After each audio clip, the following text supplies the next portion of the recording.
बाबा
बाबा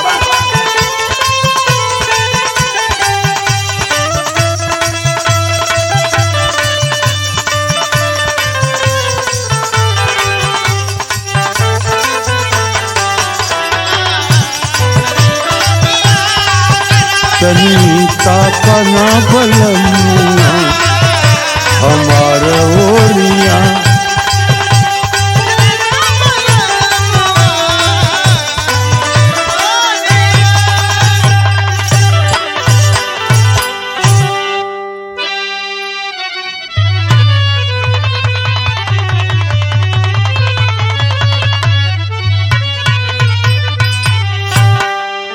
क्या बात। हाँ भैया, एक बिरहा आप लोग के आजमगढ़ हरिओम स्टूडियो से सुनावत है। बहुत लोग आप सबको सुनाए हैं काशी कैसे हिली थी।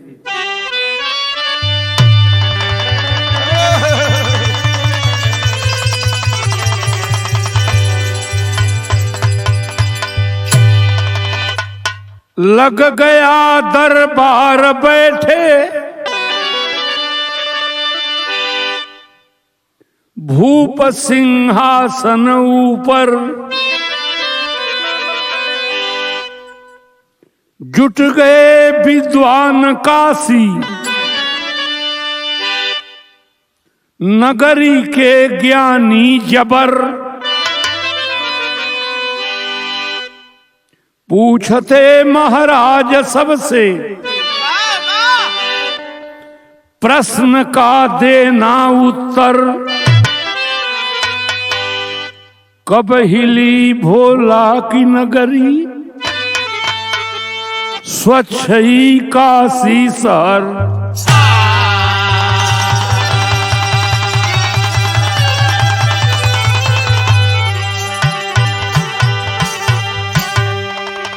कौन तरह है रामकरण भैया? बस बस, कभी खोले ना तिजोरी का ताला, मेरा ससुरा बड़ा पैसे वाला। ओ तुनतुना तुनतुना तुनतुना, ओ तुनतुना तुनतुना तुनतुना, कभी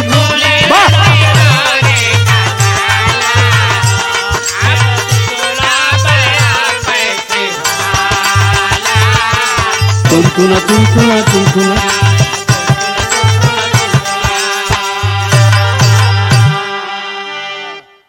इत तरज है भाई। काशी नरेश विद्वानन से काशी के पूछलन कि काशी नगरी कब हिली थी। तो विद्वान लोग तो बैठल बा, लेकिन क्योंकि मालूम का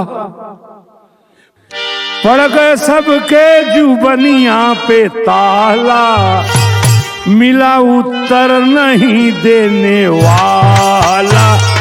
सुन सुना सुन सुना सुन सुना सुन सुना सुन सुना सुन सुना, ओ पड़ गए सब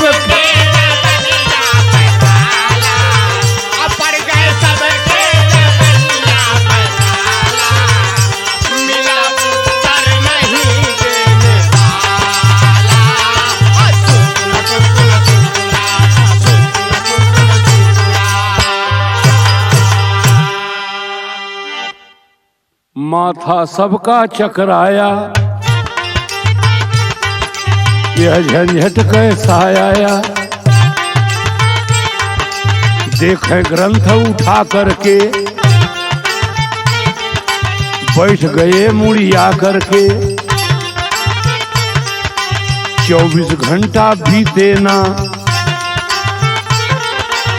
बाजी मेरी जीते ना। भैले सब ही के गड़बड़ घोटाला, भैले सब ही के गड़बड़ घोटाला। मिला उत्तर नहीं देने वाला। सुन सुना सुन सुना सुन।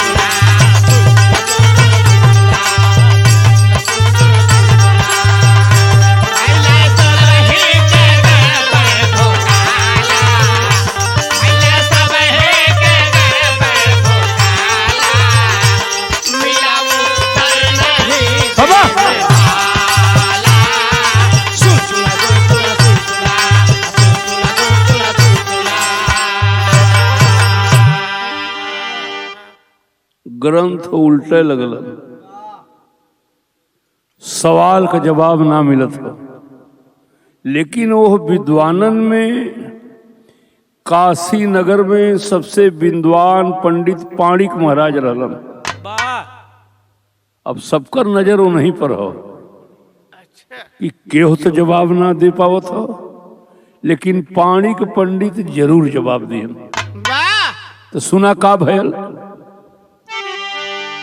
पाणिक एक विद्वान रहे, सब में बड़े महान रहे।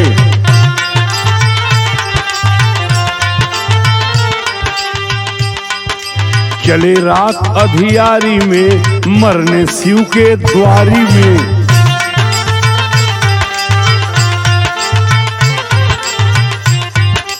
बाबा ये हम दे राजा कहले रहलन, इतना विद्वानन के रोज खियाइला, जवाब को उत्तर न मिली बिहाने फांसी दिवा दे। खुद शंकर भगवान के दरबार में मुँह चल दिलन। ए भैया सोचे कल मर जाना है, अब ना जवाब पाना है।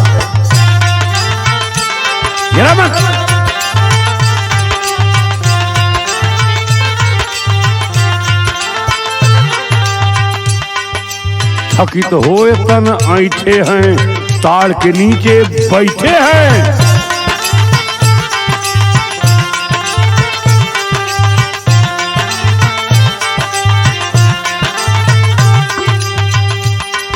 ए भैया पाणिक महाराज काशी नगरी में मुए के तैयार भइलन। एक ताड़ के नीचे बैठल रहलन। कहे गिधनिया गिधवा से, अपने जीवन मितवा से।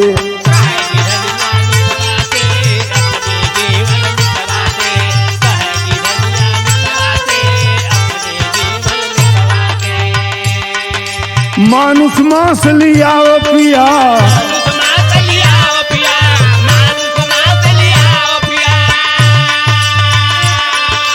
हमको आज खियाओ पिया।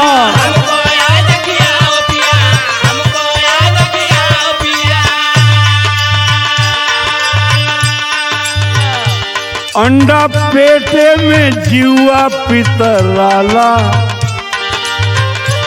अंडा पेटे में जीवा पितराला। नहीं उत्तर मिला देने वाला। सुन सुना सुन सुना सुन सुना सुन सुना सुन सुना सुन सुना ओ सुन सुना सुन सुना सुन। हो अंडा पेटे में जीवा, मिला उत्तर नहीं दे। सुन सुना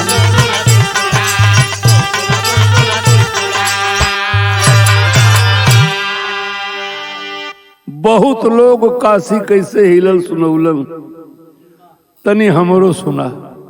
काशी नगरी में पता चलल कि राजा फांसी दे दिहन। पाणिक महाराज जान देवे गईलन। एक ताड़ के नीचे बैठल रहलन, पर्दा पूरा बढ़ी।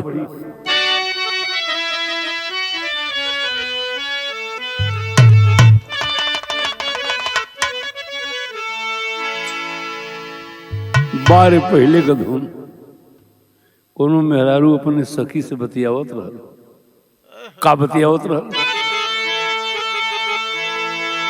पहले पहले हम गईली गवनवा देखिला डीजल गाड़ी रे सहेलिया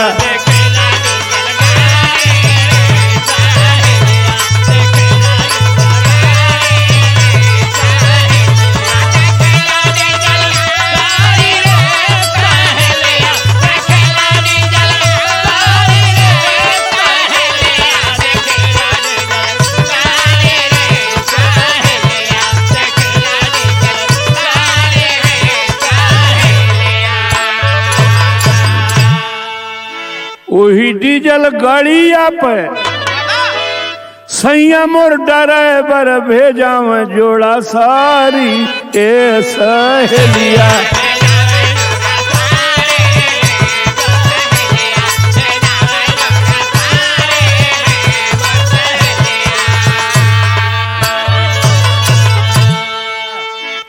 गिधवा कहलस तोहार जीव पितरा था गिदनिया से पेटे में तोरे अंडा हो बिहाने इतनी मांस मिली अब पानी महाराज चुपचाप बैठल हो ये सुनत हो गिधवा कहलस काल मिली मसीहा दियाई राजा फांसिया जवनवा जई है मारी हो बारी धनिया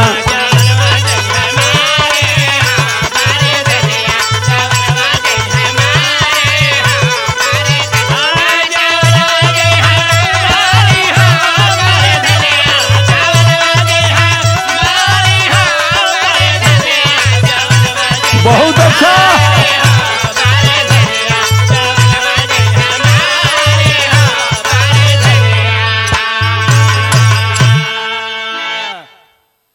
तो मांस बदे शंकत है इतनी मांस मिली कितना खैबी गिधवा कहता पाणी महाराज शांत हो फिर कहलस काशी का नरेश एक पूछल सवालिया बिदनवा जई है हारी हो बारी धनिया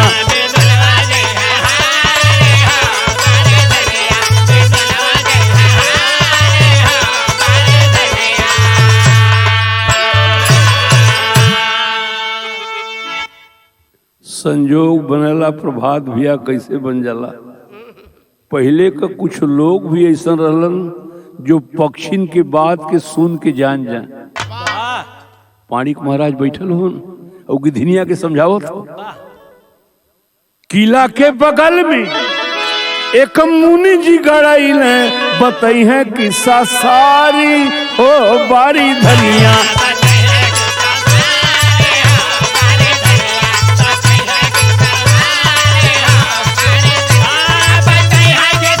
बाबा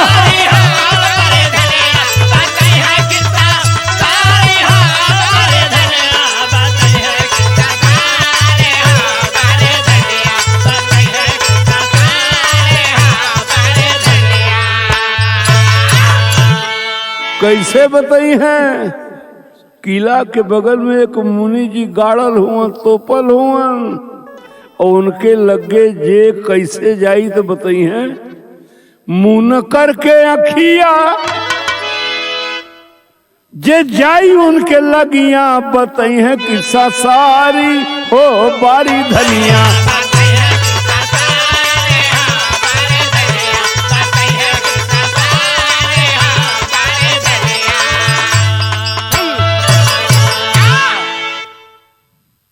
इतना तो पोल मिल गया सुबह होत पाणिक महाराज जहां मुनि जी गाड़ल ओ गुफा के अंदर ही गईलन बिरहा कटेरी आएगी रामकरण भैया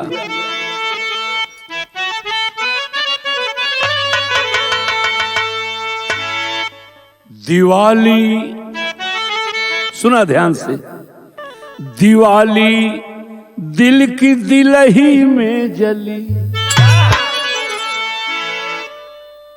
दिवाली दिल की दिलही में जली, चंदा चहक उठा तब रजनी हो गई काली, दिवाली दिल की दिलही में जली।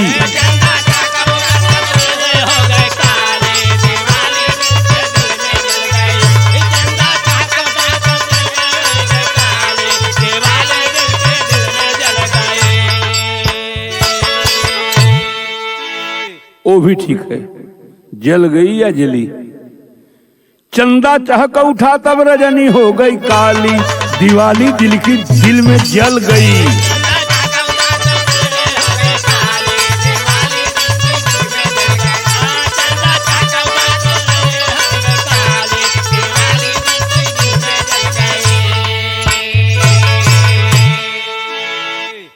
रुके नहीं चल दिए तुरंत पांडिक जी मन में करत विचार।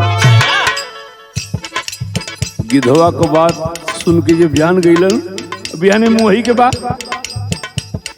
रुके नहीं चल दिए तुरंत तब पांडिक जी मन करत विचार।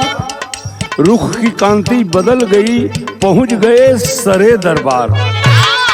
रंग देखकर राजा बोले जवाब देना है इस बार। रघुरथ पांडी खड़े हो गए हाजिर बंदा है सरकार। सवेरे राज दरबार में गईलन पाणिक महाराज। काशी नरेश कहना सवाल का जवाब देना होगा। जितने विद्वान हैं सबको फांसी पे चढ़ा दूंगा। यहां तरज हो हम तक को भील बाटी। अरे मुसहर का बेटा हुआ रहुआ, राजा बाबू हुआ रहुआ, राजा बाबू हुआ रहुआ।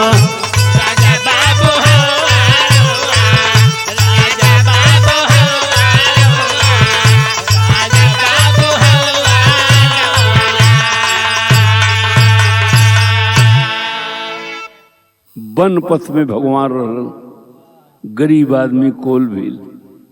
प्रभु के देख के, सीता जी के देख के, लक्ष्मण के देख के कत रहलन हम तो कोल भील। ए मुसहर का बेटा हुआ रहुआ, राजा बाबू पानी रहुआ।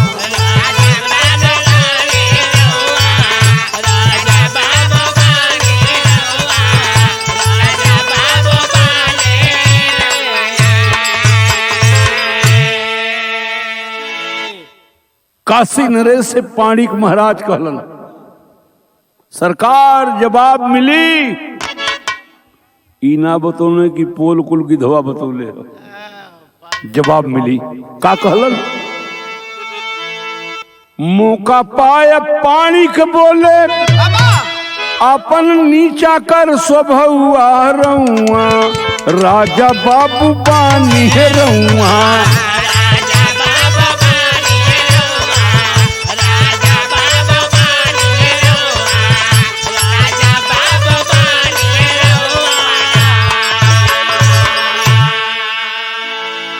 किला के बगल में वाली कोट खानवा हो राजा।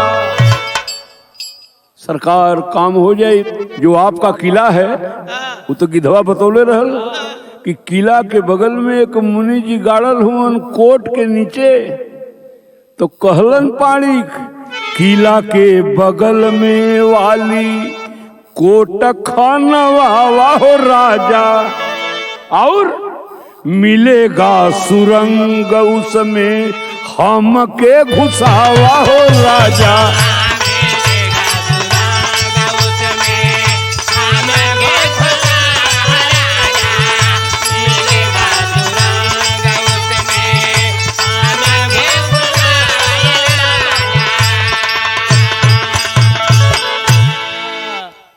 काशी नरेश कोट खनवा दीजिए और सुरंग के अंदर हमके घुसा दा। सुना बाद में जवाब देवे ई बात ना बनौआ रहुआ, राजा बाबू बानी हो रहुआ। राजा बाबू बानी हो रहुआ, राजा बाबू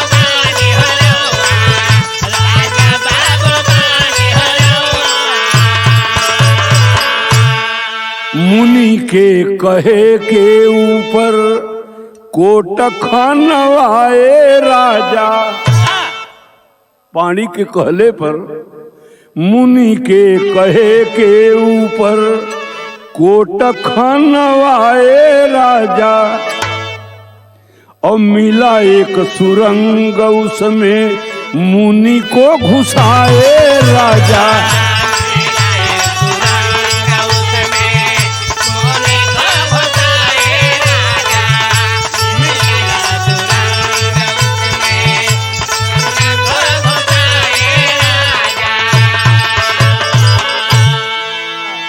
भीतरा गईलन तो का देखलन, उ तो हजारों बरिस का मुनि पड़ल हुआ।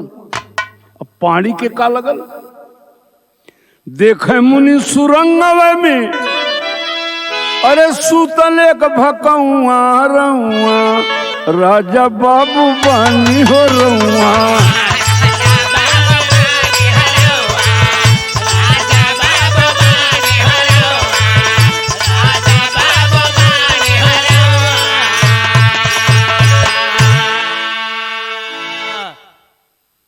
रेचट से जाप के पानी साष्टांग दंडवत कैलन। रेचट से जाके पानी साष्टांग दंडवत कैलन।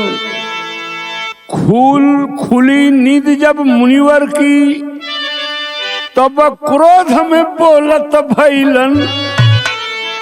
दिवाली दिल की दिल में जल गई, दिवाली दिल की दिल में जल गई। ले त्रिशूल हाथ में देने लगे हैं गाली गाली।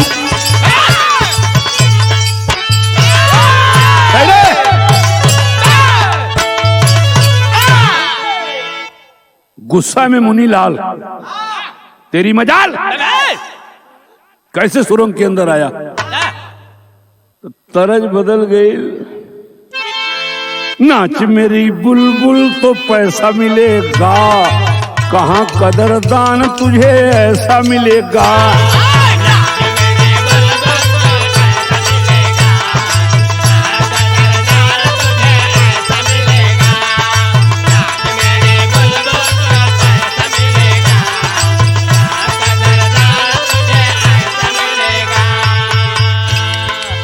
जानत हुआ जोन मुनि जी 1000 साल का सुतल लन, तो गुस्सा में हुआ, पानी से कहलन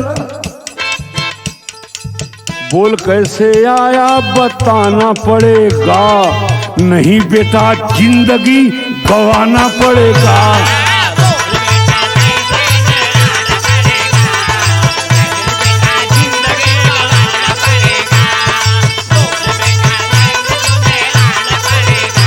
बाबा लगल है। और सुन, यहां से लौट के ना जाना पड़ेगा, मर जाइबा हलगल हुआ कुठाते। यहां से लौट के ना जाना पड़ेगा, नहीं बेटा जिंदगी गंवाना पड़ेगा।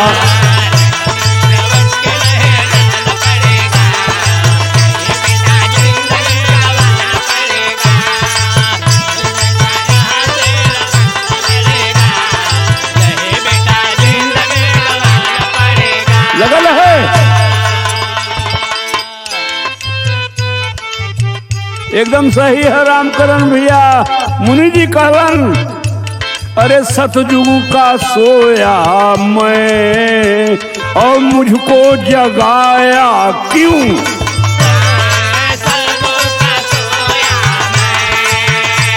अरे मुझको जगाया क्यों।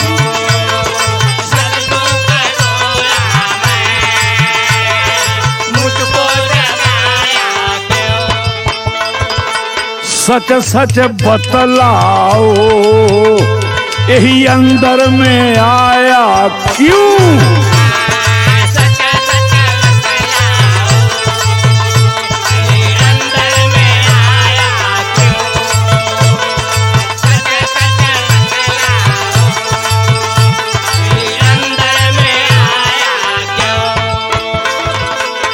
पानी का गमगी न हो,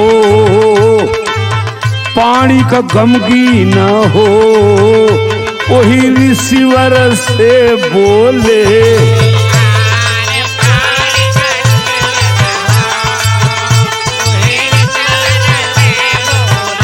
बाबा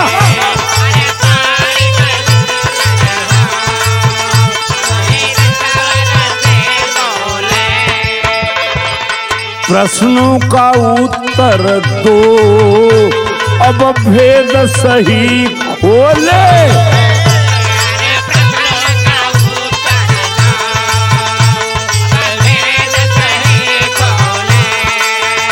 बाबा लगा नहीं बच्चा भैया।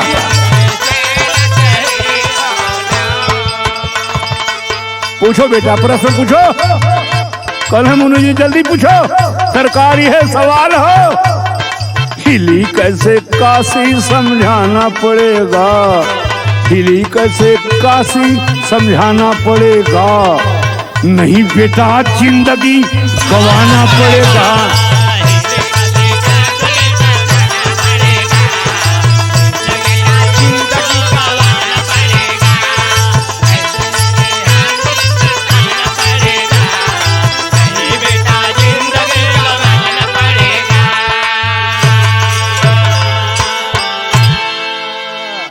तरज बदल गई। कौन गीत हो?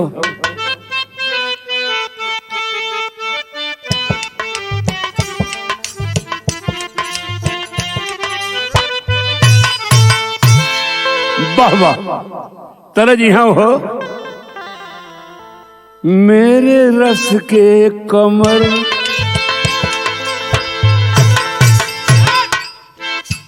मेरे रस के कमर, तूने पहली नजर जब नजर से मिलाई तो मजा आ गया।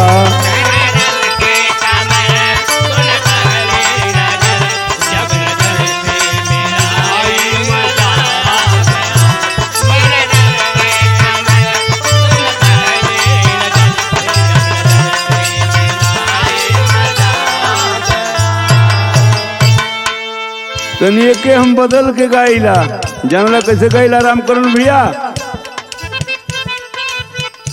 मेरे रस के कमर तुझे काटा मच्छर, मैंने मोटिंग जलाई तो मजा आ गया।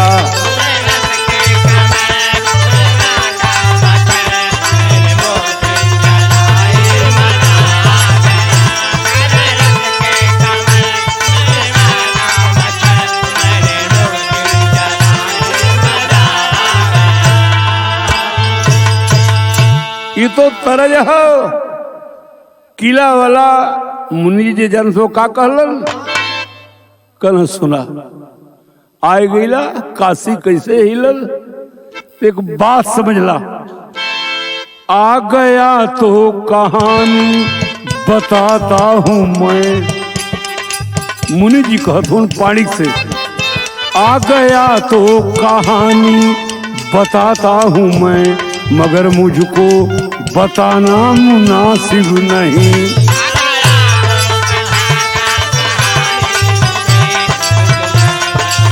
अरे मुनासिब नहीं।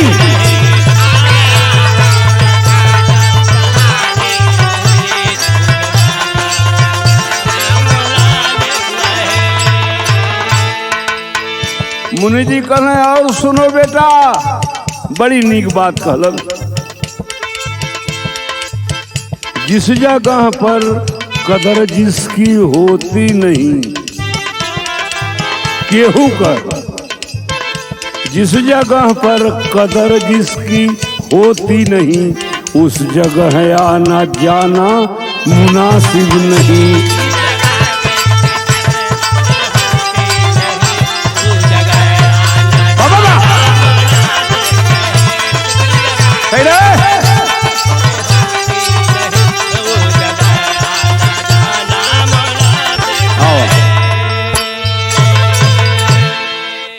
क्यों के पता ना हो भैया वो हर मत जाए। वो मुनि जी पाणी से बताओ तुम कि मार तो डालता जान से, लेकिन दया आ गई, बता दूंगा काशी कैसे हिली।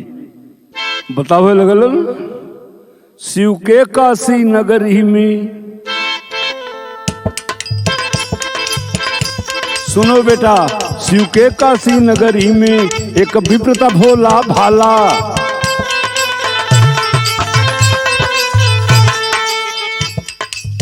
अभी मुनि जी बताओ तुम कहाँ किला के अंदर, अब पानी सुनत हूं। शिव के काशी नगरी में एक विप्रता भोला भाला।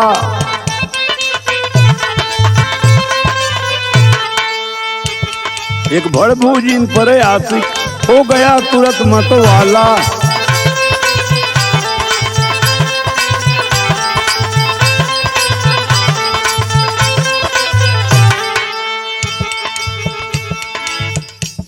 भड़भूजिन का मतलब समझत हुआ ना,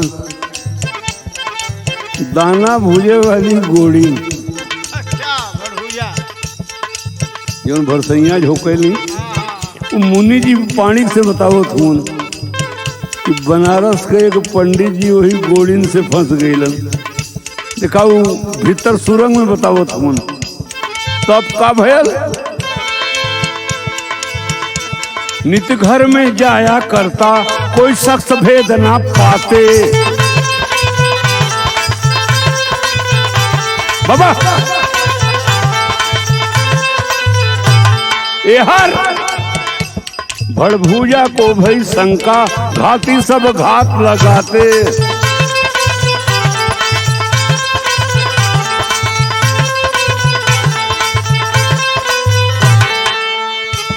एक रोज नार के घर में पंडित जी घुस गए जाई।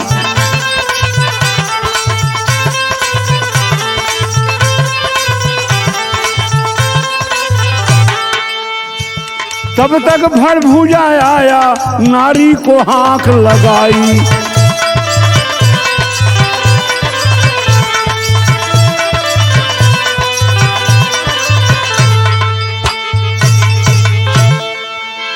सारी बात मुनि जी बतौलन कि वो भड़भूजन से बनारस के एक पंडित जी फंस गए।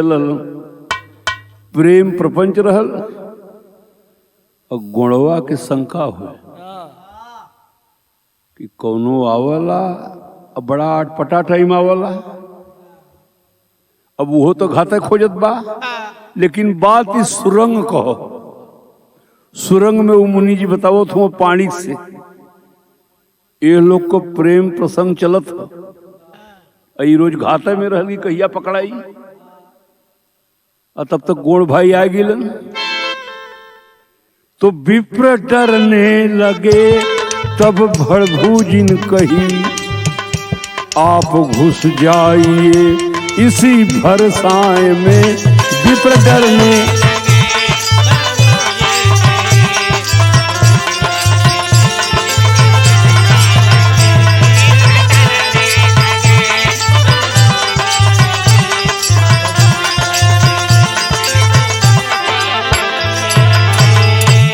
विप्र डरने लगे।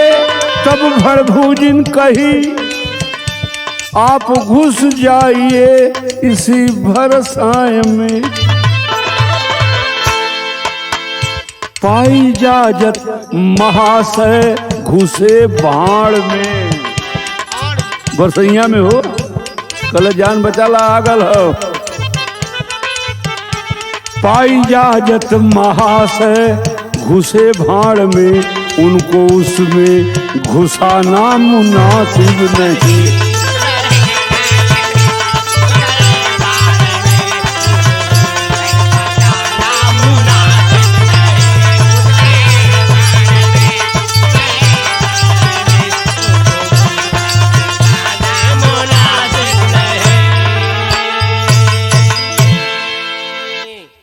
मुनि जी कहानी बता रहा हूं कि गोड़ भाई जब आ गईलन, गोड़निया कहलस कि आज देखले हो जान न बची, धीरे से भरसाई में घुस जा पंडित जी, जान बचाला। गीत बदल गईल भाई। खोजे भड़भूजा घर के कोना दारा, कोना हो कोना दारा। कहीं नहीं मनई देखा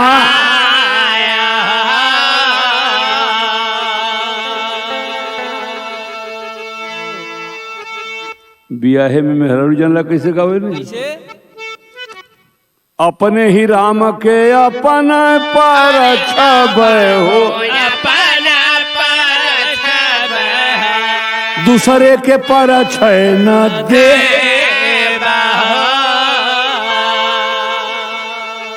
खोजे घर भूजा घर का कोना दारा कोना वहाँ हो कहीं नहीं मनई देखा शंका जी रवा से निकल ना तनिको प्यारी देती दाना खिया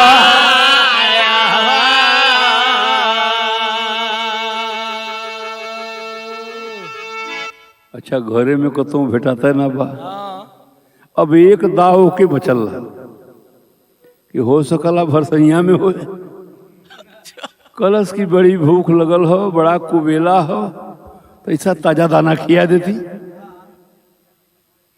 पंडित जी सुनत हूँ वही कि 4 झोंक झोंके में अब जिंदगी चल जाए तो बिरहा में औरत यो गावेलिन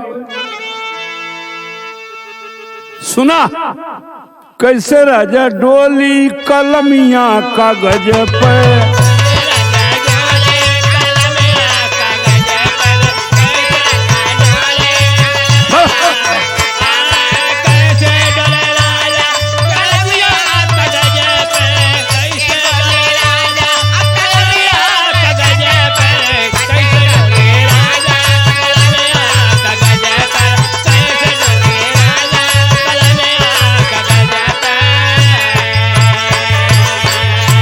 नैका गावत हुआ बच्चा भैया उड़ती चिड़ैया कहे मारा बेईमन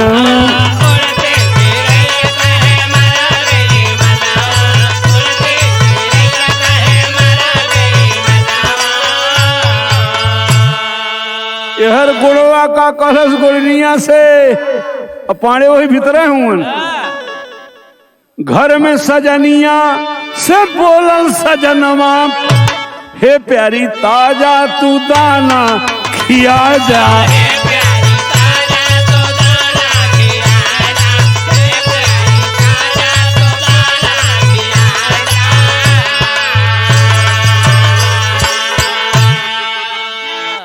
अरे हम जाई द्वारे से पतई लिया नहीं झोंक भर सैया तू बालू धिका जा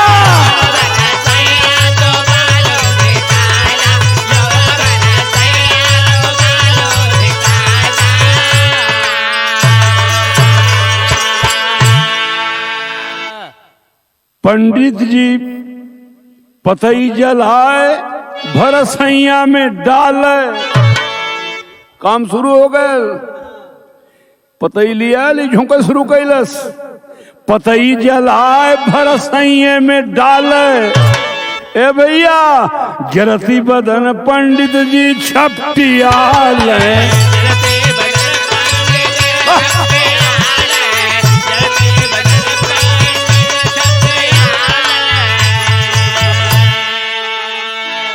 काशी नगरी में का भोले बाबा तू तीनों लोग को मालिक हुआ अब झुका थे पतई मर जा अच्छा शंकरो जी गजब का देवता हूँ मर्दवा वहां ले तो ठीक बाप तू लगला छिरन का मदद करे ये कितना दया दयालु अब इनके दया आएगी ये जनता का कैलन पतई जलाए भरसैया में डाले जरती बदन पंडित जी छपटियाले गाढ़े समैया में हो जा सहैया हे भोले दानी तू जनवा बचाएला हे प्यारी ताजा तू दाना खियादा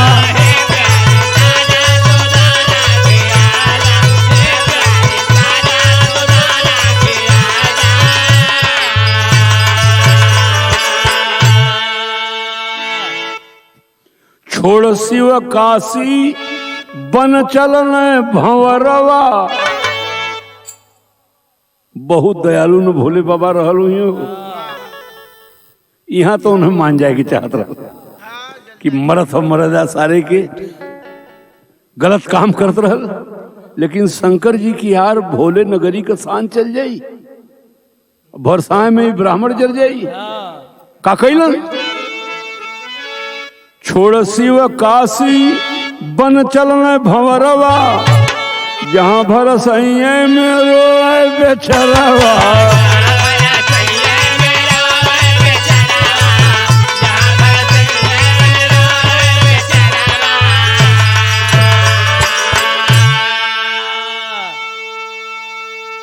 गोड़नियों एक हक पति झुकत रहल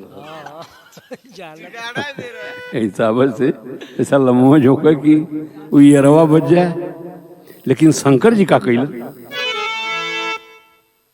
बन के भंवरवा शिव पंडित के काने, अरे हे भोला तारक मंतरिये सुनाए दा, हे प्यारी ताजा तू दाना खिया दा।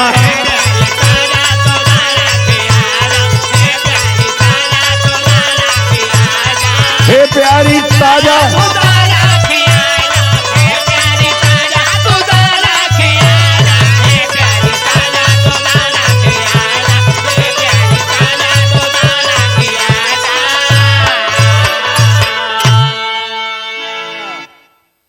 शंकर भगवान भौरा का रूप पकड़ के भरसाए में घुस गईलन। पंडित जी के काने में जाए के तारक मंत्र पढ़ दिलन कि झोंकाव चाहे जितना पतई जरबे न करिए। शंकर जी बुद्धि लगा देलन। तनी शंकर जी का हालत का भइल यार सुना, यो निकलल कहाँ हूँ अभी तो मंत्रिये ने सुनाओ तुम लिखत हूँ कवि जी आल्हा में। अरे सब ही उठावे अपने करनी का फलवा, अरे राम अपन के भंवरवा भोला मंत्र दी सुना।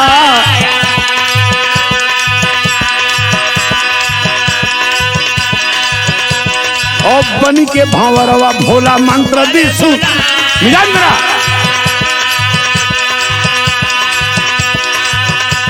और तनिको नया चिया लगैले ब्राह्मण के, लेकिन भंवरा का दोनों पाख जरी जा। और शिवजी छपिया भरत सैये में लोट हम देखल हली हंस देहली ठठा।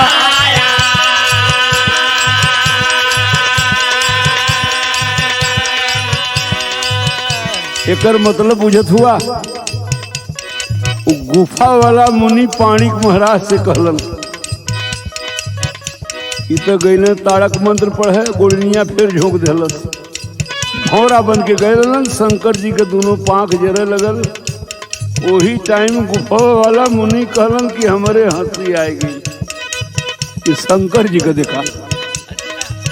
मुनि जी कहलन और शिव जी छतिया भरा सैये में लो, और हम देख लेहली हंस देहली छठा। हमारे हंसी पहिलल काशी का नगरी,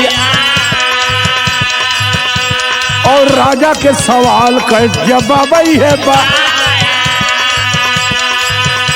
और पकड़ के सवाल पानी का निकले बहरवा, और राजा कचहरिया में देहल सुना रामा रामा भज रामा।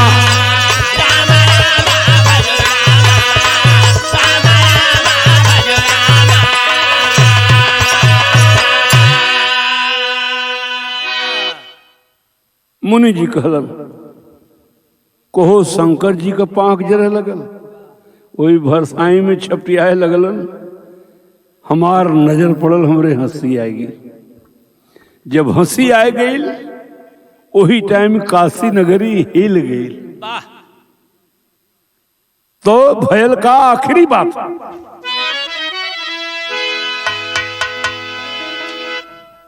राज दरबार में आके पाणिक महाराज काशी नरेश से बतौलन। पंडित जब सुनौलन सारा दशतनवा, तहिया काशी के विद्वानन का बचल बजनवा।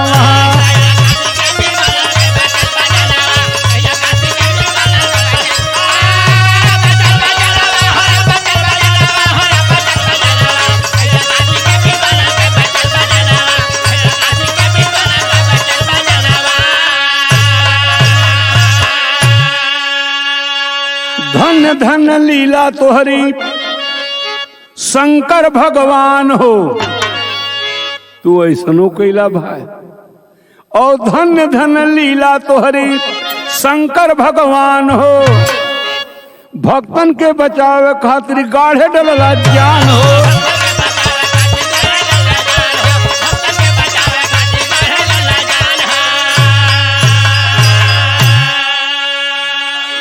विद्वानन का फांसी रुक गई जब पोल मिलल काशी नरेश की। फिर कभी लिखत हुआ घरवा आइल सबही सबकर खुश भ मनवा, तहिया काशी के विद्वानन का बचल बा जनवा।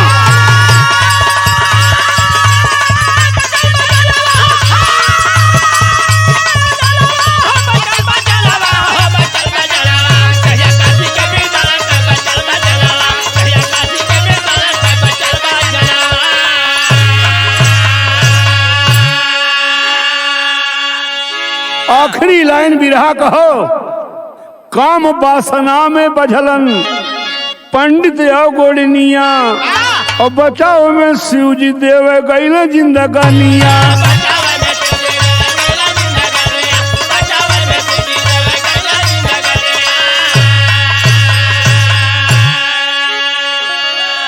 पंखिया सारी जरल शंकर जी का, पंखिया सारी जरल बाकी बच गए तनवा, तहिया काशी के विद्वानन का बचल बा जनवा।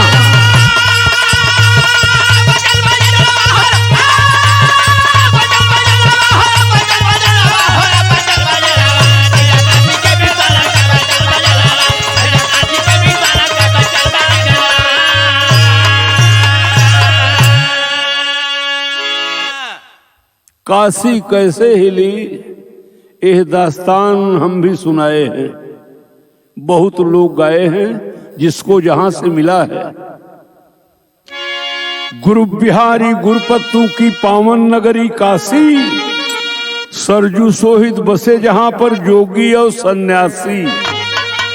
दिवाली दिल की दिल में जल गई, दुर्जन शिव मूरत का बजा विजय का ताली। दिवाली दिल की दिल में जल गई।